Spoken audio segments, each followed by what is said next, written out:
ఆశలు రేపినా అడియాశలు చూపినా సాగే జీవితం అడుగైనా ఆగదుగా. నిన్న రాత్రి పీడకల్లా నేడు తలుచుకుంటూ నిద్రమానుకోగలమా? ఎంత మంచి స్వప్నమైన అందులోనే ఉంటూ లేవకుండా ఉండగలమా? కలలుగని అవి కలలే అని తెలిసినదే తెలివమ్మా. కలతలని నీ కిలకిలతో తరిమెయ్యవి చిలకమ్మ.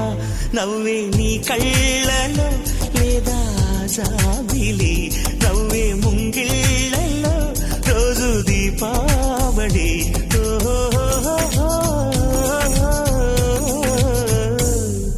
సంతోషం సగం బలం, హాయిగా నవ్వమ్మా. ఆ సంగీతం నీ తోడై సాగవెగ్గువమ్మా.